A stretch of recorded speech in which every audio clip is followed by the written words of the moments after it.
So, people keep asking me to try and describe Doctor Strange to them in a few words. The best way to describe it would be Dr. Gregory House on acid and taking this psychedelic trip through all these Christopher Nolan style set pieces and visual effects. Yeah. Hey guys, so today I'm going to be talking about Doctor Strange, the newest movie in the big Marvel Cinematic Universe lineup. So we're well into phase 3 now, and we've already got this massive universe of established heroes, and yes, this is Marvel's 14th film. And yeah, some people might be feeling a little bit of superhero fatigue, which is understandable, but what Marvel's been really good at, especially in phase 3, is reinventing itself and playing with its genre codes. Like Ant-Man was sort of like a heist film, Captain America Civil War, a political thriller, and Guardians of the Galaxy was sort of the wild card space opera. And now Doctor Strange is Marvel's first foray into the real sort of world of magic and sorcery. So yes, this is a film that has its own identity, which I really liked. It doesn't feel like it's a copy and paste of old Marvel films. It really has its own style and its own flavors. So the story revolves around the brilliant yet egotistical Dr. Stephen Strange, played by Benedict Cumberbatch. And yeah, he is this sort of rock star neurosurgeon who is very awesome at what he does. Like, he saves lives, got sort of like a flawless record, but you know, he's also got a bit of a god complex. You know, he's egotistical and narcissistic, and he's not your typical hero. He is sort of someone you're gonna grow to love him because he's played by Benedict Cumberbatch. Yay! Anyways, after a horrible car accident which leaves Dr. Stephen Strange's hands all mangled, he is unable to do what he does best, which is surgery. His hands are obviously his livelihood, and you know, about his livelihood he has no sense of purpose. So when Western medicine fails him, he seeks out alternative healing strategies, and he sort of goes on this journey to Nepal, where he comes across this ancient one, played by Tilda Swinton. And she expands his mind by taking him on this weird sort of psychedelic trip, which sort of shows him the vast expansion of the universe. It just shows him how little he knows, and with this thirst for knowledge that he's always had, he asks Tilda Swinton to teach him the ways of the mystic and the spiritual. And there pretty much lies the story. It's an origin story, but it also paints a picture of a massive, ever-growing MC universe. Let's talk about things that I liked. Okay, so Benedict Cumberbatch, awesome. Tilda Swinton, also great.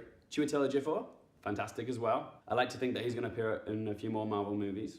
Yes. And the action sequences in this film are so incredible. Everyone was comparing this film to Inception in the trailer, and yeah, they're kind of spot on, because the action sequences take place in like London, Hong Kong, and New York, and you know, it's great to see how all these different cities are sort of like folding and collapsing on themselves, twisting and turning. Like, it's great to see this in IMAX 3D, because when you see the action sequences, so much of your attention demands to be seen all over the place, because there's something going on in every little corner of the screen, because these are massive wide shots, but there's so much going on in each little folding bit that you kind of like, ooh, zip, zip, zip, zip. And yeah, the camera work in this goes hand in hand with the action. It's so awesome. The cinematography as well is phenomenal as well. The action sequences alone, they're almost like this sort of kaleidoscope style visual. Everything is sort of like mirrored and reflected and refracted. It's so bedazzling to look at. The amount of detail that went into this is insane. And I was absolutely mesmerized during certain parts of this film. It's definitely a movie that should be seen in IMAX 3D just because of the intricate amount of detail.